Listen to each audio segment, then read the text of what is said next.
Di Argentina, kota dengan keamanan yang sangat buruk, setiap rumah dipasangi pagar besi untuk memonitor jaringan anti maling.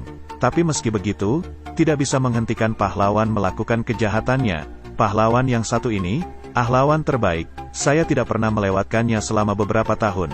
Setelah tidak melihat siapapun di sekitar, dia memutuskan untuk memulai pahlawanan mobil mewah ini. Hanya dengan bola tenis, dengan mudah membuka pintu, dia mulai mencari alat yang berharga. Bahkan kacamata hitam pemiliknya dipakai langsung. Pahlawan itu puas dan siap untuk pergi. Tetapi ternyata semua pintu terkunci, tidak bisa dibuka, mobil tidak mau hidup. Dia mulai menendang jendela mobil, tapi mobilnya sangat kuat. Sesekali orang lewat, saya harus segera berbaring, karena takut ketahuan. Setelah orang yang lewat pergi jauh, pencuri ini mencari alat di kotak peralatan. Temukan kunci Inggris, mulailah membuat lubang. Tetapi kaca itu seperti dinding tembaga dan dinding besi. Bahkan sedikit goresan, tidak tinggal. Menghancurkan jendela tidak akan berhasil. Kemudian lepaskan saja pintu mobilnya. Namun metode ini tidak hanya gagal, tangannya juga tergores. Kemudian dia menemukan, pintunya diperkuat dengan pelat baja. Dia berjalan kencang dan mengangkat kursi. Karpet robek, ternyata itu sasis, juga dilas sampai mati. Pahlawan panik, keluarkan pistol dari ransel, rencanakan untuk membuka jendela yang pecah. Tapi tidak pernah diharapkan, peluru itu memantul kembali, pukul pemeran utama pria, dia menyeringai kesakitan. Lebih buruk, jendela tidak rusak, pikir pahlawan itu, mobil yang besar sekali, kaca anti peluru. Hanya ingin meminta bantuan, telepon mati.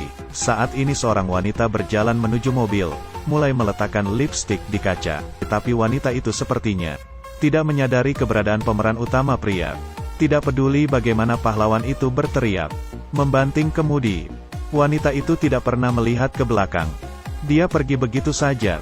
Sampai malam, tidak hanya dia tidak bisa melarikan diri, dia juga terluka. Sakit parah, akhirnya dia pingsan secara bertahap. Bangun keesokan harinya, pahlawan itu sudah lapar dan haus. Sekarang dia punya masalah terbesar. Bagaimana tidak punya makanan dan bertahan hidup di dalam mobil.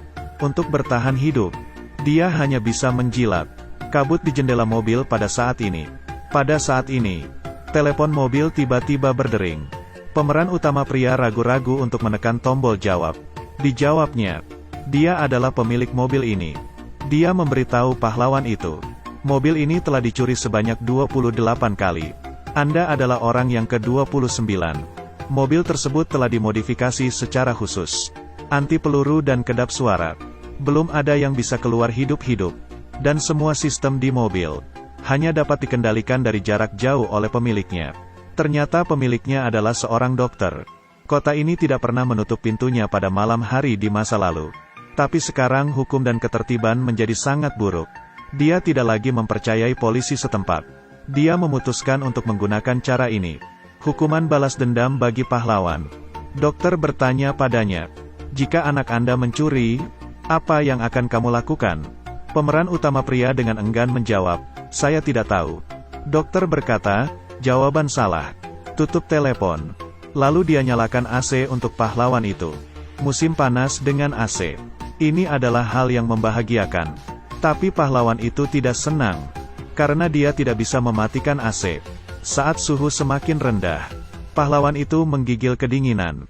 Dia dengan cepat menemukan beberapa koran, menutup semua ventilasi. Tepat ketika dia akan membeku, Dr. M. nelpon lagi. Biarkan dia menjawab pertanyaan itu lagi. Jawaban yang diberikan oleh pahlawan kali ini adalah, serahkan putranya ke polisi. Jawabannya masih salah. Tidak berhasil menemukan jawaban yang tepat. Kemudian telepon ditutup. Pada saat ini, sebuah mobil polisi berhenti. Polisi melihat mobil ini. Untuk waktu yang lama, pahlawan itu penuh harapan. Tapi polisi memasang tilang. Berpaling.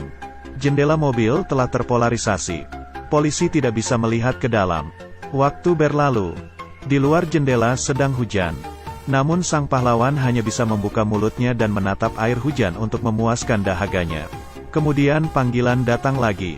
Dokter memberitahunya, air gelas di kompartemen belakang. Pahlawan tidak peduli jika itu beracun. Mengambil botol dan meminumnya. Kedipan mata sampai malam. Pahlawan itu lapar. Lihat pizza yang ada di tangan kurir. memikirkan makanan dan tertidur. Terjebak untuk hari ketiga. Kondisi fisik pemeran utama pria semakin parah. Belum makan makanan dalam 3 hari. Luka juga menjadi meradang. Sekarang dia hanya bisa memberi makan rasa laparnya dengan makan kertas.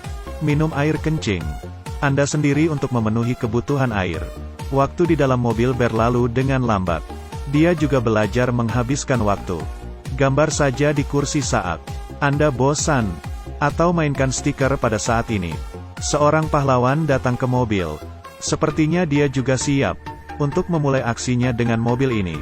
Sang pahlawan menghidupkan kembali harapan. Tapi tekniknya jelas tidak sebagus pemeran utama pria. Tidak hanya tidak membuka jendela, juga ditemukan oleh penduduk sekitar. Diseret ke pinggir jalan untuk dihakimi. Harapan menjadi padam lagi. Dokter segera menelepon. Untuk alasan yang tidak diketahui. Dokter sedang dalam suasana hati yang baik kali ini. Mengobrol dengan sang pahlawan. Juga memberitahunya. Di belakang peda, El Rem, menyembunyikan sepotong coklat. Setelah memulihkan kekuatan, protagonis laki-laki mulai memahat pintu. Dokter di sisi lain juga menemukan pemeran utama pria. Catatan kejahatan sebelumnya. Dan mencari tahu keluarganya. Dokter mengatakan protagonis laki-laki tidak layak untuk dirisaukan. Keluarga yang sudah bahagia. Pahlawan melakukannya untuk dirinya sendiri. Sambil menyesali kejahatannya, dia sangat merindukan keluarga. Dia bersumpah untuk melarikan diri. Setelah mencoba lagi dan lagi, mobilnya benar-benar menyala. Tapi pintunya masih tidak mau terbuka. Jadi dia mundur dengan cepat dan menabrak lampu jalan. Setelah kabur dari jendela belakang, Jiang San masuk ke sebuah restoran. Mulailah makan dengan lahap. Pelayan itu datang dan meminta bil. Dia benar-benar membunuh pelayan itu. Di depan kamera. Ternyata itu mimpi. Pahlawan siap berhenti. Tiba-tiba lampu menyala. Dokter muncul di depan mobil. Lihat protagonis pria yang tidak bisa melawan. Dokter dengan berani masuk ke mobil. Tanpa diduga sang pahlawan tiba-tiba menggali senjata. Tembak dokter. Tapi tidak membunuhnya. Lalu kabur dari mobil. Tapi tidak pergi jauh. Tertangkap oleh dokter. Untungnya seorang polisi lewat, menyaksikan segalanya. Segera berdatangan wartawan dan massa. Setelah negosiator tiba, dokter mengeluh padanya, seberapa haluskah hukum dan ketertiban masyarakat. Dan ahli negosiator memberikan dokter saran, berbicara tentang pengalaman dia sendiri, dan memberitahu dia tidak bisa mengubah apapun setelah kamu membunuh, dan Anda sebagai ayah anak perempuan, sedang menyandera sekarang, Anda bukanlah ayah yang baik pada akhirnya, tapi seorang pembunuh. Dokter perlahan menjadi tenang, dia jelas membunuh sang pahlawan, tidak bisa mengubah dunia, tapi dia masih terlihat sangat kesal, jadi dia melepaskan pahlawan itu, dan masuk ke mobil sendiri. Setelah hitungan mundur 10 detik, mobil itu meledak. Dia membela keadilan di hatinya. Memberikan hidupnya. Protagonis pria juga akan diberi sanksi oleh hukum. Mungkin di dunia ini, ada lebih banyak sudut gelap. Tapi kita tetap harus percaya. Langit itu adil. Orang jahat akhirnya akan mendapatkan pembalasan.